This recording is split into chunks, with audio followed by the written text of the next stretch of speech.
Mga kalapatids, sa pag-iibon, kailangan din natin yung mga accessories. At isa sa mga accessories na kailangan natin ay yung training box. Ano ba tawag sa inyo ngayon? Sesto gang? Kasi pagdala nyo ng ibon nyo, nakalagay sa sesto. O Lucky Me gang? Kasi nakalagay sa kahon ng Lucky Me yung ibon nyo. Dapat po be a professional player. Wala akong sinabing hindi pwede yon, pero kailangan hindi mag-cause ng inconvenience sa ibon natin. Ang tendency natin, pag box ang gagamitin natin o yung karton, binubutasan natin ng maliliit, which is baka paglabas ng ibon nyo, nakita nyo pawis na pawis. O kaya, hindi makalipad kasi nahihilo na, lack of oxygen. So, bigyan ko kayo ng idea. Kung nakikita nyo, ito ay isang klase ng training box. So, foldable. Ito yung pinaka-convenience kasi napopold, lalo na yung mga karamihan naman ng kalapatids, walang sariling sasakyan. So, nagko-commute sila or minsan nakasingle na motor. Kung foldable yung training box nyo, pagka wala ng ibon, ganito lang po siya. Ito po yung handle. Karamihan ng training box, yung iba walang handle. So, pag daladala nyo yung ibon nyo, hirap na hirap kayo. So, kailangan lagyan natin ng handle. Then, bubuksan ko po. Meron po siyang snap dito. Snap po sa kabila. Uy. And, buksan po natin.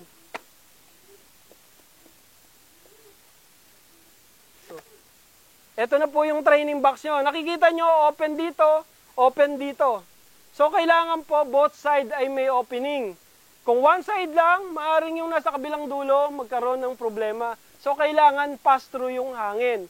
So, tignan natin yung ilalim. Dapat po, ang training box nyo, meron pong saluhan ng dumi ng ibon. Kasi kung wala pong saluhan, kung daladala nyo to, at sasakay kayo, yung mga dumi ng ibon nyo maiiwan sa jeep. Or kung sasakay sa bus, or sa sasakyan nyo, kailangan nyo pa maglagay. Kaya kailangan lagyan nyo po siya ng saluhan. So, balik po natin. So, kailangan din po yung training box nyo may release. Kasi kung kayo yung magta-training, at wala siyang release dito, saan nyo pa lalabasin yung ibon nyo? Kaya kailangan meron siyang release. So, para dito lalabas yung ibon nyo kung magtotos kayo. And syempre, ito ay tinatawag natin na cover.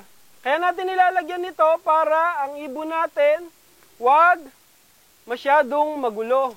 Kasi kung open siya, masyadong maliwanag, yung ibon natin mag-aaway-aaway. And then, kailangan din siyempre meron siyang pinto, meron siyang bukasan sa ibabaw. Para dito natin ilalagay yung ibon natin pag ipapasok natin. So, ito po ay release, ito po yung pasukan ng ibon natin. So, ayan lang po, ganyan lang po kasimple. Marami tayong mga training box, iba-ibang klase, pero kailangan para doon sa purpose ng lalagyan ng ibon natin. Wag na tayong gumamit ng mga training box na masyadong kulong kasi it may cause problem sa ibon nyo. Kailangan maganda yung opening, kailangan yung training box nyo lightweight, magaang. Kasi yung kalapati natin, although maliliit, ito po ang laman nito is 8 to 10 birds.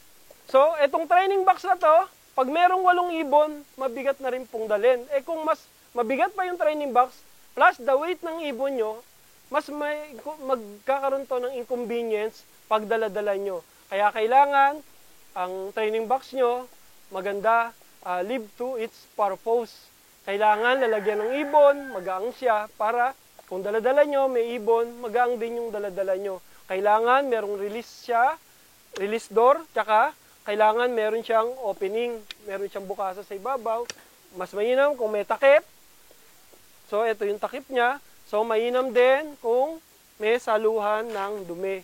Kasi mayroon ako nakikitang training box, wala pong saluhan. Kaya pag alis niya sa jeep, nandun, iniwan niya lahat yung dumi ng ibon. So, yung mga training box natin, ano ba yung isa pang purpose nito? Kasi ito yung lalagyan natin ng ibon natin pag magdadala tayo kung saan natin sila gustong dalhin. And paano ba yung tamang paggamit? Kailangan yung ibon natin, bago natin ilagay dito, tandaan natin na yung ibon natin sanay sa loft nyo. Kailangan sanayin yung, bago nyo ilagay dito, sasanayin natin yung ibon natin. Paano? Paggabi po, ilagay nyo sa training box. Kung malapit na kayo mag-toss, mga 2 weeks before na magsi-self-toss kayo, Ilagay nyo po sa training box ang ibon nyo sa gabi, sa umaga po, pakawalan nyo. Pag that time na, magtotos na kayo yung ibon nyo, sanay na sa training box. Kasi, merong mga pansier na kung kailan lang maghahagis, dun lang nakatikim ng training box ang ibon nila, maaring ang ibon nyo mawala kahit sa kabilang kanto nyo lang ihahagis o itotos. Bakit? Naging ang easy yung ibon nyo, na stress na siya, natakot siya, nawala siya sa tamang pag-iisip. So, remember, ang training box ay ginagamit natin, makakatulong sa atin, isang accessory ng ibon. Gamitin din natin ito ng tama. So, madali lang po, simple, at kapaki-pakinabang. Mga kalapatids, training box.